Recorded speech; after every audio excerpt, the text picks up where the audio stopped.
The rain was falling in soft sheets that night, coating the streets in a silver shine under the streetlights. Danielle Carter gripped the steering wheel as she drove her dark blue sedan toward home. It had been a long day at work, full of meetings and paperwork, and she was looking forward to nothing more than a hot shower and a quiet cup of tea. The wipers slid back and forth in a steady rhythm. The hum of the engine mixed with the sound of rain on the roof, creating a calming atmosphere. She was only 10 minutes away from her apartment when flashing red and blue lights suddenly filled her rearview mirror. Danielle frowned. She had been driving under the speed limit, wearing her seatbelt and following every traffic rule. Still, she pulled over to the side of the road. She knew the safest thing to do was to remain calm and keep her hands visible. A tall man in a police uniform approached her window. His expression was hard, his jaw set tight. Rain dotted his cap and dripped down the sides of his face. "License and registration," he said sharply, without so much as a greeting. Danielle rolled down the window halfway and handed over the documents. "Is there a problem, officer?" she asked in a calm, polite voice. The man's eyes scanned her face for a moment, then drifted down to the inside of her car. "Step out of the vehicle," he ordered. Danielle felt a small knot of unease in her stomach. "May I ask why?" "You match the description of a suspect," he said curtly. "Step out." She obeyed. The cold rain soaked through her coat as she stood on the side of the road. Cars passed slowly, their headlights flashing over the scene. The officer, his name tag read Reynolds, walked around her car, shining, his flashlight into the back seat. "Do you have anything illegal in the vehicle?" Reynolds asked suddenly. "No," Danielle replied. Her voice was steady, though her heart had begun to beat faster. Reynolds crouched down and reached under the driver's seat. When he stood up again, he held a small plastic bag filled with white powder. Danielle stared at it in shock. "That's not mine," she said immediately. Reynolds smirked, as if her reaction amused him. "That's what they all say." Before she could protest further, he grabbed her wrist and snapped a cold metal cuff around it. "Danielle Carter, you are under arrest for possession of illegal substances." "This is a mistake," she said, but her words were drowned out by the sound of rain and passing traffic. Reynolds guided her toward the police cruiser. She caught a glimpse of her car through the raindrops, sitting quietly in the dark. A car that had been hers for years, now suddenly turned into the scene of a crime she hadn't committed. Inside the cruiser, the leather seat was cold and smelled faintly of damp fabric. Reynolds didn't speak during the drive to the station. Danielle sat in silence, her mind racing. She thought about her neighbors, her colleagues, and how quickly people's opinions could change when they heard about an arrest. She thought about the careful life she had built and how a single lie could threaten to destroy it. The station was brightly lit, a harsh contrast to the rainy night outside. Reynolds walked her through a side door, avoiding the main entrance. Danielle noticed that the officers at the desks barely looked up. Reynolds seemed eager to process her quickly, as if he wanted to avoid too much attention. He led her to a desk where another officer began filling out paperwork. "Female, mid-30s, possession with intent to distribute," Reynolds said, sliding the plastic bag across the desk. Danielle's voice cut through the room. "That is not mine." Reynolds gave her a sideways glance, but said nothing. The other officer hesitated, his pen hovering over the paper, but continued writing. She was taken to a small room for fingerprinting, then photographed. The click of the camera felt final, as though it had captured not just her face, but the start of a nightmare she couldn't wake from. When they led her to a holding cell, she noticed the way the steel bars seemed to hum with the faint echoes of past voices. The air inside was cool and carried the scent of disinfectant. Danielle sat on the narrow bench, her coat still damp. She took a deep breath, willing herself to remain calm. Years of experience had taught her that panic solved nothing. Still, she couldn't ignore the sharp sting of injustice, the knowledge that an innocent person was being treated like a criminal. Outside the cell, Reynolds spoke with another officer in low tones. Danielle couldn't hear their words, but she saw the smug curve of his mouth. It was the look of a man who thought he had already won. She lowered her gaze to the floor. He didn't know who she really was. He didn't know the network of people she could call with a single phone call. He didn't know the truth, not yet, but he would. The cold metal bench in the holding cell made Danielle's legs ache. She sat with her back straight, refusing to let the discomfort show on her face. Every now and then, footsteps echoed down the hallway, followed by the distant clink of keys. The night was long, and the sounds around her only made her more aware of how far she was from her warm apartment and the quiet life she was used to. After what felt like hours, the cell door clanged open. A different officer, shorter and more reserved than Reynolds, stepped inside. "Time to take you to processing," he said, avoiding her eyes. Processing meant paperwork, fingerprints, and eventually being placed with other detainees until bail could be arranged. Danielle followed without a word. Her coat still clung damply to her shoulders, but she ignored the discomfort. They led her through a narrow hallway and into a larger, brighter room. There, she saw several officers behind desks, typing at computers or speaking on phones. In the far corner, a man in a suit stood talking to Reynolds, his arms crossed casually, as though this entire situation was routine. It wasn't routine for Danielle. As they brought her forward, she noticed curious eyes turning toward her. Some officers leaned back in their chairs to get a better look. Whispers floated through the air, too low for her to catch clearly, but she knew the kind of assumptions being made. People didn't often see a black woman in professional clothing, being brought in handcuffs, and when they did, they rarely thought about whether the arrest was justified. Reynolds smirked when she was brought past his desk. "Guess crime doesn't care how nicely you dress," he said loudly, making sure others could hear. Danielle didn't respond. She locked her expression into a calm mask, though her jaw tightened. She had faced far worse insults in her years of undercover work, but that didn't make the sting of injustice any less sharp. She was fingerprinted again, this time digitally. The officer doing it was young and seemed nervous. His hands trembled slightly as he guided hers onto the scanner.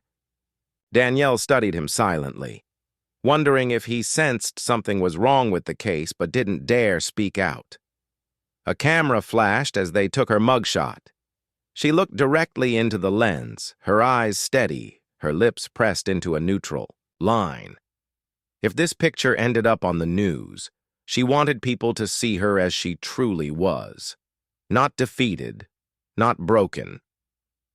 When they escorted her toward the temporary holding area, she passed a small group of officers near the front desk. One of them held a printed sheet, a police blotter. Danielle caught a glimpse of her name and the charge listed beneath it. Her stomach turned. In just a few minutes, that piece of paper could be scanned, emailed, and posted online. Once it reached social media, it would spread faster than the truth ever could. She imagined strangers reading her name alongside a false crime, forming opinions based on lies. Inside the holding area, a few other women sat quietly on benches. Some looked exhausted, others angry. A television mounted in the corner played the local news with the volume low. Danielle lowered herself onto an empty seat near the wall. The smell of disinfectant mixed with the faint aroma of old coffee. A guard stood near the door, his gaze scanning the room every few seconds. Danielle knew the routine. She had been in dozens of police stations before, but never on this side of the bars. Her mind drifted briefly to her colleagues at the FBI. None of them knew where she was tonight. Reynolds had processed her without calling her workplace, which told her something important. He didn't run her name through the federal system. He was either careless or hiding something. Hours passed slowly. At one point, she noticed the guard glance at her twice in quick succession, as if trying to place her face. Danielle looked away, pretending not to notice. She had to keep her real identity hidden until the right moment. It was nearly morning, when a commotion erupted near the front desk. The television in the corner now showed a breaking news banner. Danielle caught fragments of the report, words like possession, arrested last night, and no bail yet. She didn't need to hear the whole thing to know it was about her. She could feel the weight of the other women's eyes on her now. One leaned closer and whispered, "That you on TV?" Danielle kept her gaze forward. "Yes," she said, simply. The woman let out a soft whistle. "They're saying you're some big-time dealer. You don't look it." "That's because I'm not," Danielle replied. It was a small exchange, but it reminded her how quickly a false story could take hold. Somewhere out there, people she knew might already be questioning her character. The humiliation wasn't just in the arrest. It was in the way the world seemed so ready to believe the worst. By the time the guard came to call her name, the sunlight was beginning to filter through the high windows. She was escorted out of the holding area and down a hall toward an interview room. Reynolds was waiting there, leaning against the wall with a self-satisfied grin. "Your lawyer's on the way," he said in a tone that suggested he didn't think it would help her. "Might want to think about a plea deal. Could save you a lot of trouble." Danielle met his gaze, her voice calm but firm. "I don't make deals for crimes I didn't commit." Reynolds chuckled, as if amused by her defiance. "We'll see how that works out for you." She sat in the small metal chair in the center of the room, her hands resting on the table. The humiliation of the night still lingered, but beneath it was something stronger. Determination. She knew the truth would come out. She just had to endure this storm long enough to make that happen. And when it did, Mark Reynolds would regret every smug word he had spoken. The interview room felt smaller now, the walls painted in a pale, lifeless gray. The single light above the table hummed faintly, casting a circle of dull brightness over Danielle's hands. She rested them calmly on the table, though her mind was anything but still. She replayed the arrest in her head, Reynolds pulling her over without reason, reaching under her seat with strange confidence, and producing that plastic bag like a magician revealing a trick. She had worked enough undercover cases to know when something had been staged. The movements were too sure. He knew exactly where to look. That meant the evidence wasn't discovered. It had been placed. The door opened and Reynolds entered with a folder in his hand. He didn't sit right away. Instead, he leaned against the door frame, flipping the folder open. "Everything we need is right here," he said casually, as if her fate was already sealed. Danielle tilted her head slightly. "Interesting," she replied, her tone neutral. "And how long had that bag been under my seat, Officer Reynolds?" He smirked. "That's for the lab to say. But I think we both know the answer." She met his gaze without flinching. "I know exactly what the answer will be." Reynolds's eyes narrowed just a fraction, but he quickly covered it with a forced grin. "Your lawyer's waiting outside. Let's see what they can do for you." He left the room without another word. Moments later, her lawyer, James Porter, walked in. He was a calm, sharp-eyed man in his 40s, carrying a leather briefcase. He sat across from her and spoke in a low voice. "They're confident in the evidence," he said, opening his file. "But something feels off. The officer's report is unusually brief, and the chain of custody on the evidence is sloppy." "I can use that." Danielle nodded slightly. "Good. And James, don't push too hard yet. I want them to think I'm cornered." James gave her a quick, knowing look. He had represented her in small, undercover legal matters before. He knew she always had a plan. "Understood," he said simply. After the brief meeting, Danielle was escorted back to the holding area. She kept her expression blank, but her thoughts were sharp and focused. Reynolds might have been confident, but his arrogance was a weakness. If he had planted evidence, he might have left a trail. She thought about the scene of the arrest, the rain, the street lights, the passing cars.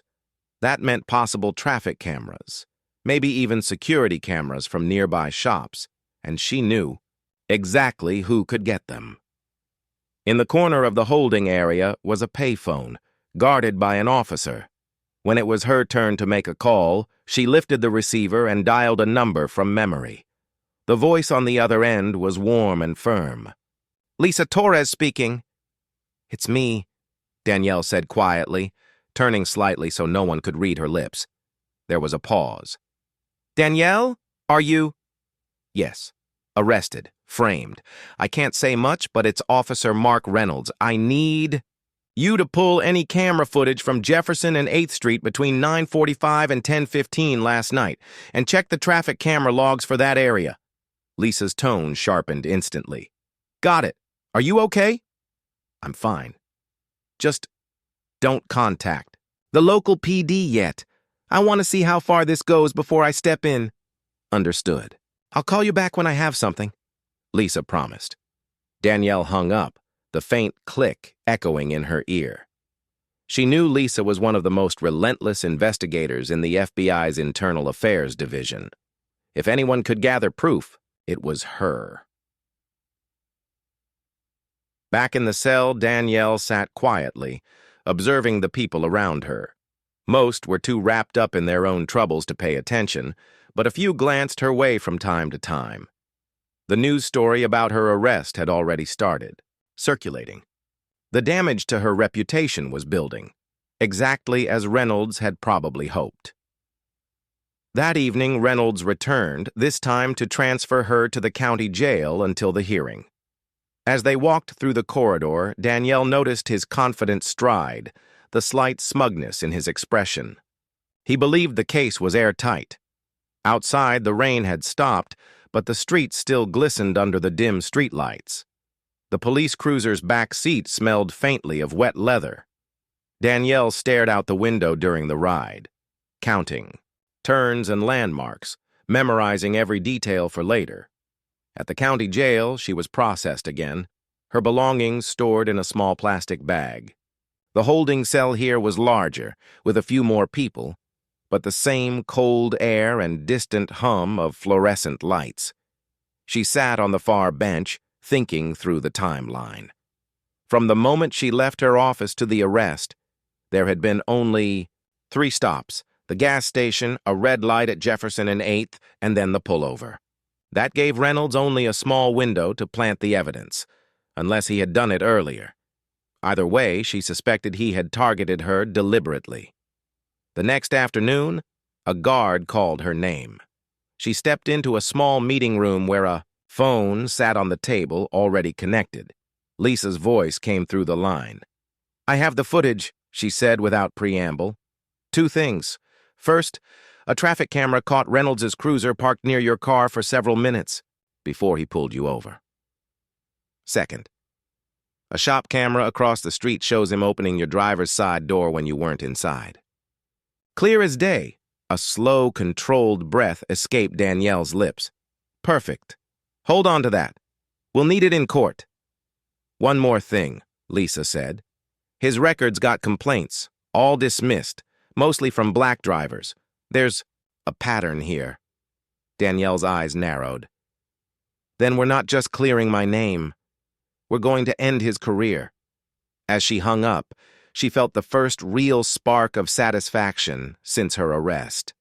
The trap Reynolds thought he had built for her was about to turn back on him. She had seen countless criminals fall apart under the weight of evidence. Soon, he would be one of them. She leaned back on the bench, her expression calm again. Outwardly, she was still the woman in custody, accused and waiting, but inside, she was already moving pieces into place. Reynolds didn't know it yet, but the game had shifted, and Danielle Carter had never lost a game she truly cared about winning. The county jail was never quiet, but Danielle had learned how to find stillness even in noise. The constant clang of doors, the murmur of conversations, the sharp footsteps of guards on patrol, all of it faded into the background when she focused her mind on the plan. Every morning she sat at the metal table in the corner of the common area, a small notepad in front of her. The guards thought she was simply passing the time, but each word she wrote was part of her strategy. She listed names, times, and places from the night of her arrest. She noted the exact moment Reynolds appeared in her rearview mirror. She wrote down the streets she had driven, the traffic light timings, and the store signs she'd passed. Every detail mattered. James Porter, her lawyer, visited every afternoon. He brought her updates, always speaking in a low voice so the guards wouldn't overhear too much. On the third day, he slid a manila envelope across the table.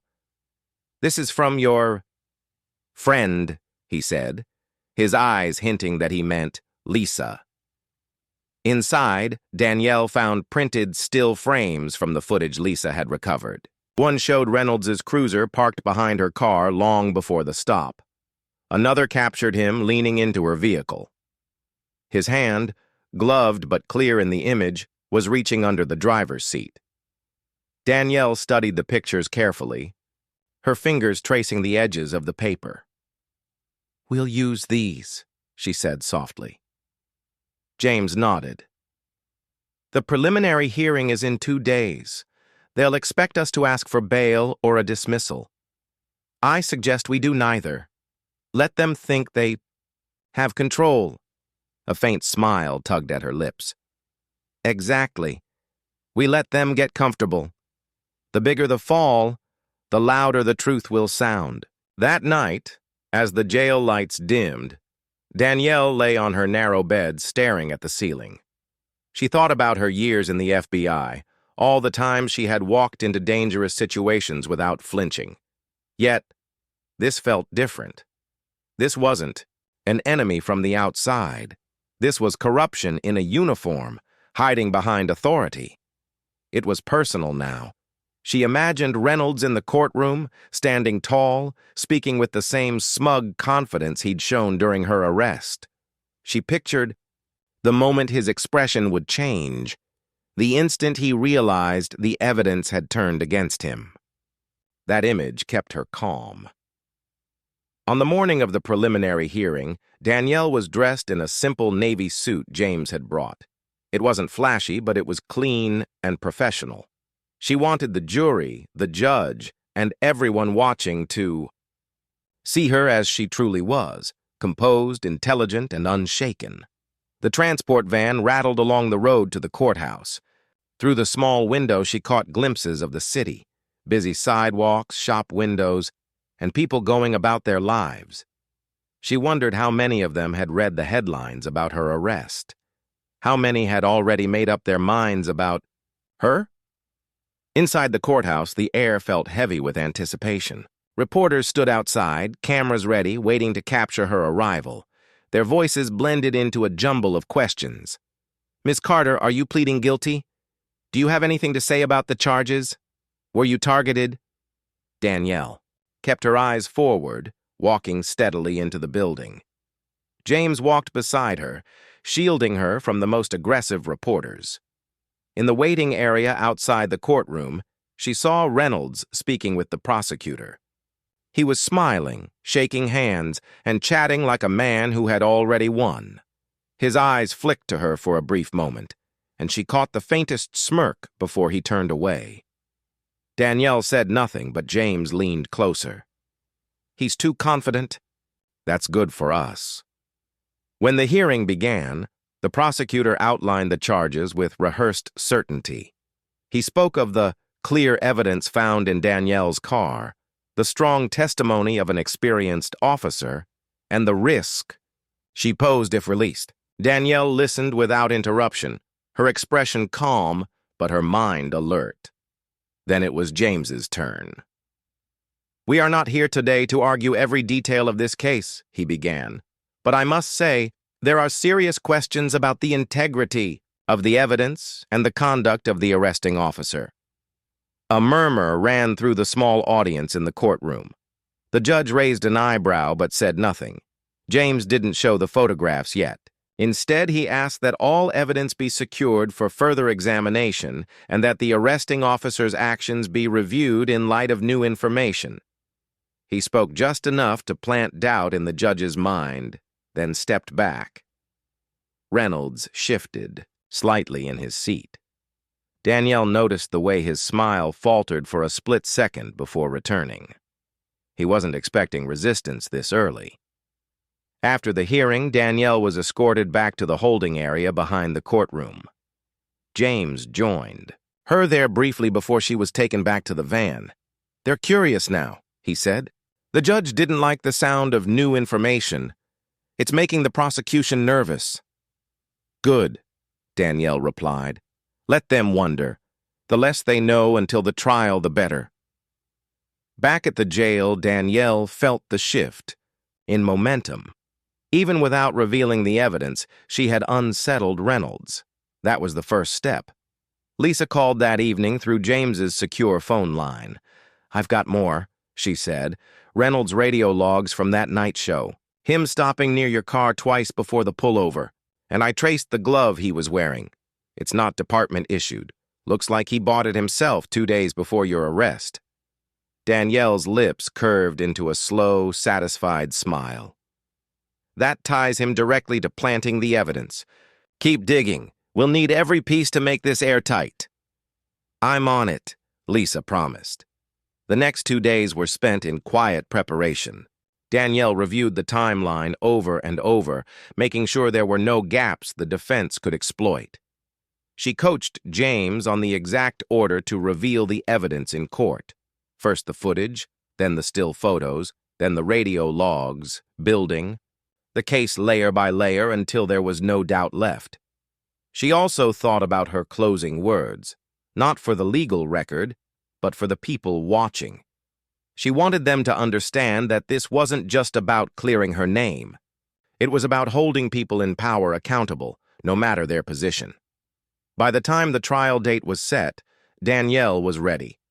Every detail had been considered, every piece of evidence secured. She knew the road ahead would still be difficult, but she could feel the tide turning. Mark Reynolds thought he had built a perfect trap. What he didn't realize was that he had built it for himself. The days leading up to the trial were heavy with tension. Danielle had been through high-pressure situations before, but this was different. This time, her own freedom was on the line. She could feel the weight of every hour, every minute passing, and the quiet hum of the jail only made it worse. At first, she thought things were moving in her favor. She had Lisa gathering strong evidence, James preparing his arguments, and a clear plan for the courtroom. But then the attacks started.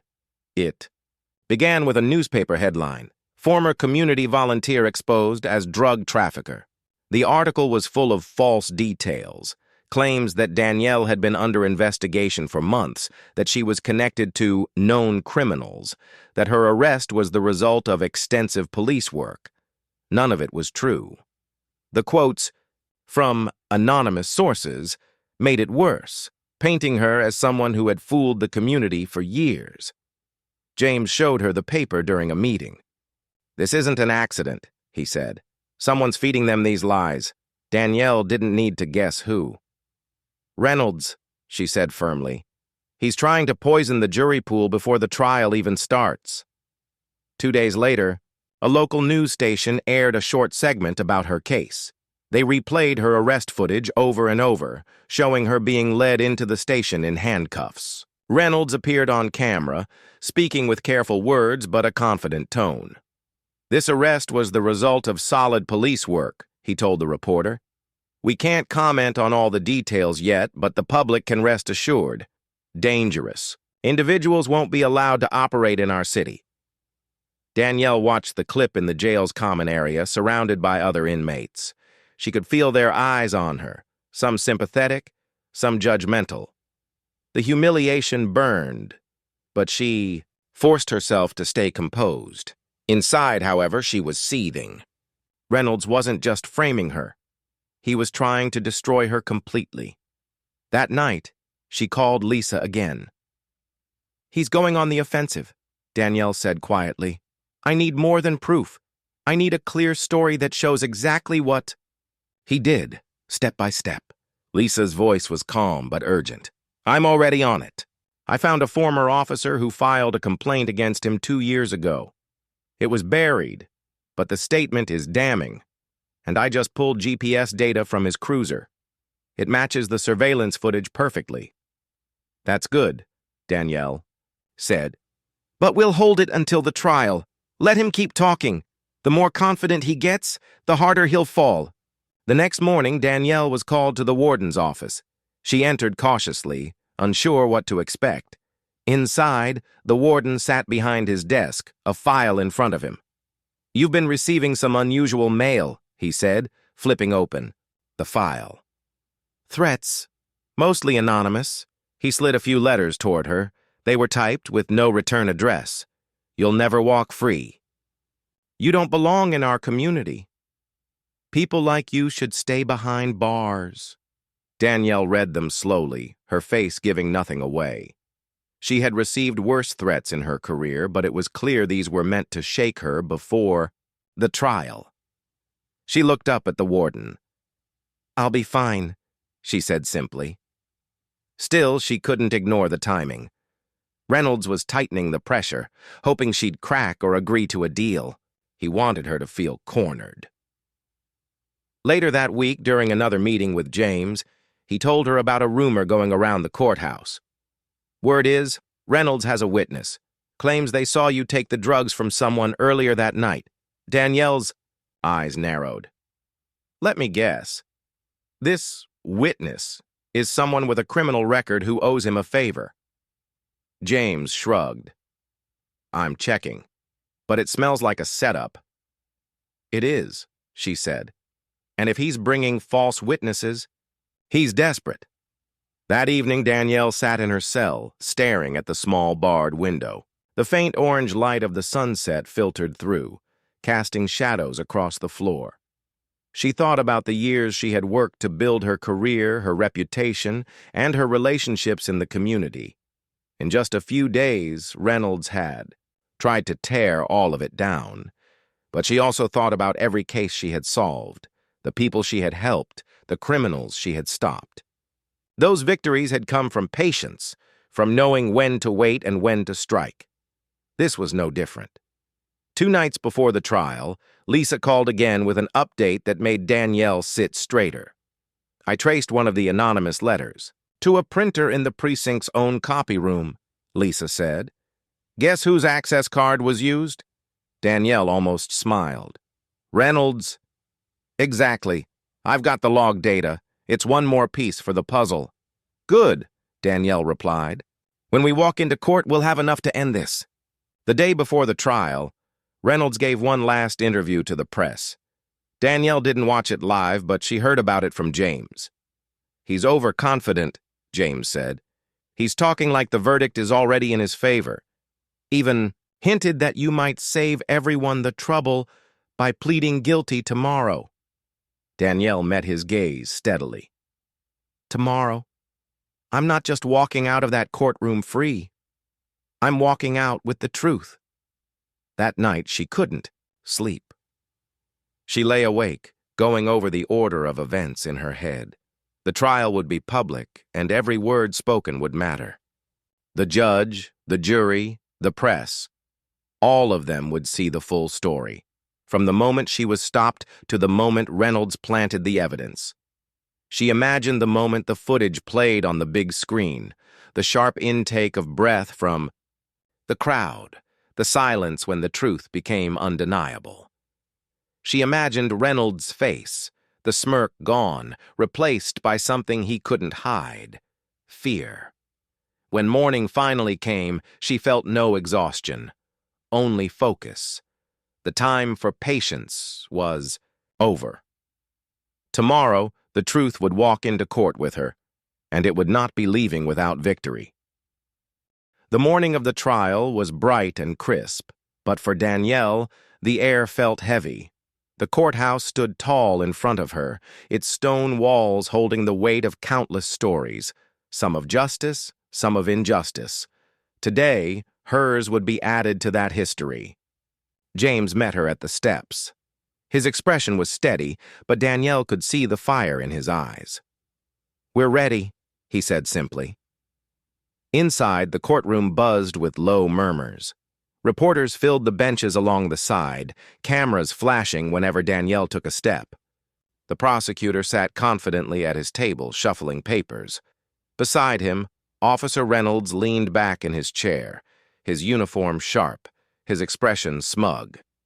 Danielle took her seat beside James, refusing to give Reynolds even a glance. She wouldn't waste energy on him. Not yet. The judge entered, and the room fell silent. The trial began with opening statements. The prosecutor painted Danielle as a trusted figure who betrayed the community, using her supposed status to engage in criminal acts. His voice was smooth, almost rehearsed, and he spoke as though the outcome was already certain. When it was James's turn, he stood slowly, letting the silence settle before speaking. "My client," he began, "is not on trial because she committed a crime. She is on trial because she refused to be a victim of corruption. Today you will see the truth, clear, undeniable, and supported by evidence that will make you question everything you've been told." The jury watched him closely. Danielle noticed a few leaning forward. The prosecution called their first witness, a man in his late 40s with a nervous twitch. He claimed he saw Danielle receiving a package from a stranger the night of her arrest. James cross-examined him with calm precision. "How far away were you?" Maybe 50 feet, the man said. "And it was night?" "Yes. With no streetlight where you claim this happened?" The man hesitated. I guess it was dark." James nodded slowly.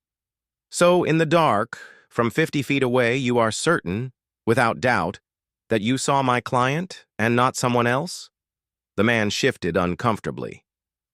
I think so." "Think so," James repeated, turning to the jury. "Not know so. No further questions." Next came Officer Reynolds himself. The prosecutor guided him through his version of events, the suspicious behavior, the routine traffic stop, the evidence found in Danielle's bag. When it was James's turn, the air in the room shifted. Danielle could feel the tension tighten. "Officer Reynolds," James began, "you've been with the department for how many years?" 17. "And in those 17 years, how many times have you been accused of misconduct?" The prosecutor objected, but James was ready.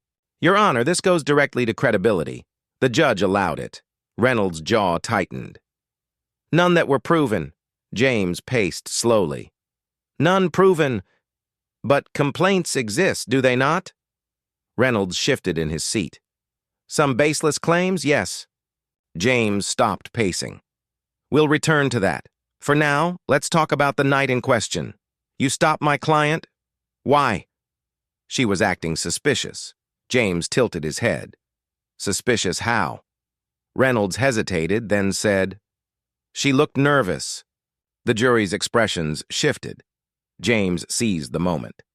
"So, based on someone looking nervous, you decided to search her car without a warrant?" Reynolds frowned. "I had probable cause." "Probable cause," James repeated. "And this probable cause appeared after you followed her for nearly 10 minutes, correct?" Reynolds stiffened.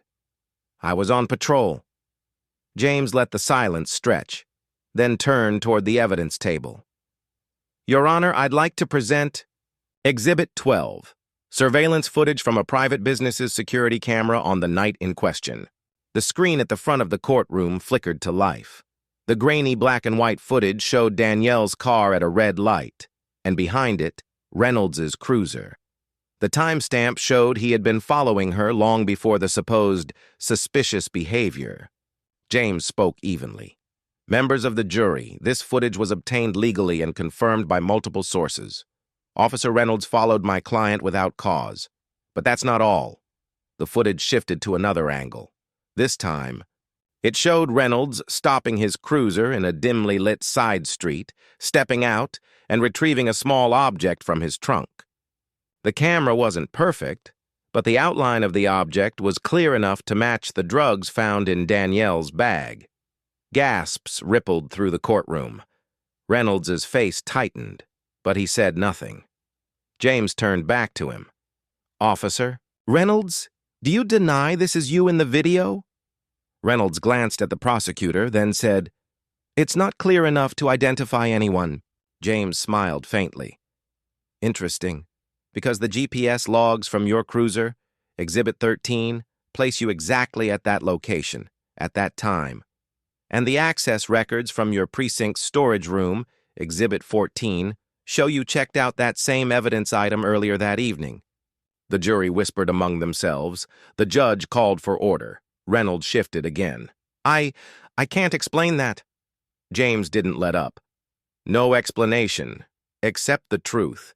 You planted evidence in my client's car to frame her. You tried to destroy her reputation and career. And when that wasn't enough, you fed lies to the press and even sent anonymous threats, printed with your own precinct access card." The courtroom went silent. Reynolds's eyes darted nervously. James stepped back.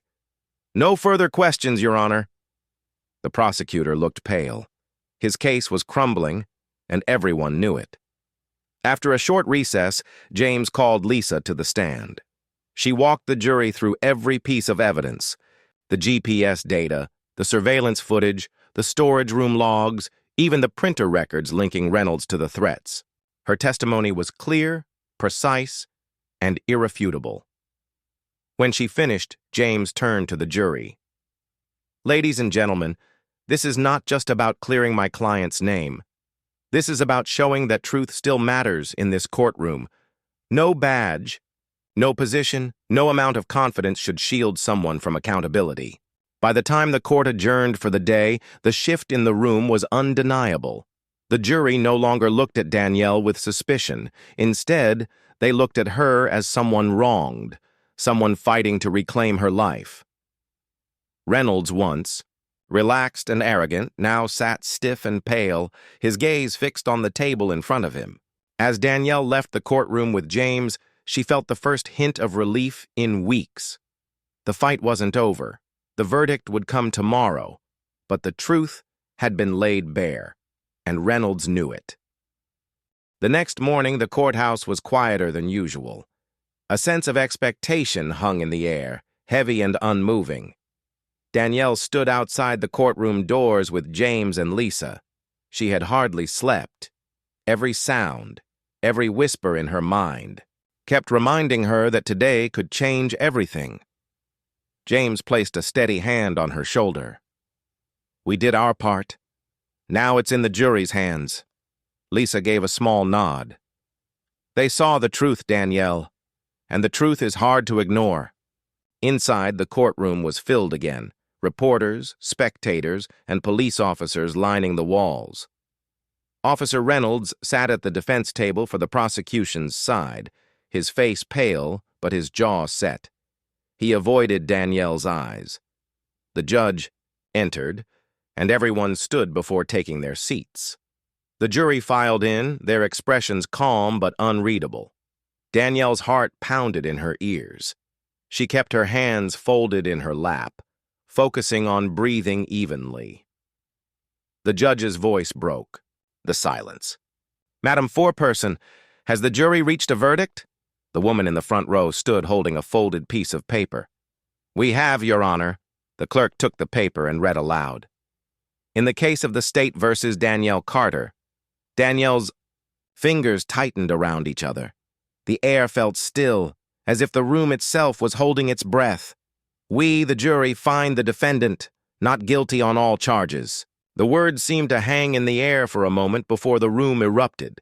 Gasps, murmurs, and the clicking of cameras from the reporters. Danielle felt the tension in her chest burst. A rush of relief flooded through her, and her eyes stung. With tears she refused to let fall. The judge banged his gavel for order. "Members of the jury, thank you for your service. This court is adjourned." As people began to stand, Danielle turned to James and Lisa. "We did it," she whispered. James smiled, a rare, genuine warmth breaking through his usual calm. "You did it, Danielle. You stood up to them." Lisa leaned in, speaking softly so only Danielle could hear. And now, it's Reynolds' turn. Indeed, Reynolds' trouble was just beginning. The moment the verdict was read, two plainclothes officers approached him. The courtroom quieted again as they placed him in handcuffs. "Officer Reynolds," one of them said, "you are under arrest for evidence tampering, obstruction of justice, and making false statements." The reporters turned their cameras toward him instantly. Reynolds' confident mask finally cracked. His eyes darted around the room, looking for someone to help him. But no one moved. Danielle watched him being led away. She didn't smile, didn't gloat. She simply felt a deep sense of closure. Justice wasn't just for her, it was for everyone Reynolds had wronged. Outside, the courthouse steps were packed with reporters. Microphones and cameras pushed forward, voices calling her name. "Danielle, how does it feel to be cleared? What are your thoughts on Officer Reynolds' arrest? Do you plan to return to the FBI?" Danielle raised her hand gently to quiet them. "Today is not about me," she said firmly. "Today is about truth winning over lies. No one should have to fight this hard to prove their innocence, but when the truth is on your side, it's worth the fight. I'm grateful to my lawyer, James, and to Lisa for standing by me when others didn't. And I hope this sends a message. Corruption has no place in law enforcement."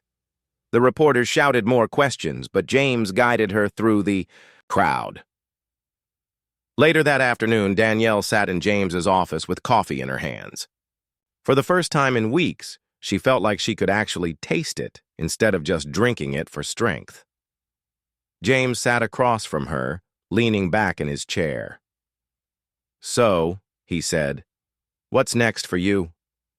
Danielle looked out the window. The city moved on as if nothing had happened, but for her, everything had changed. "I think I need some time. I want to go home, see my family. After that, we'll see." Lisa walked in with a folder.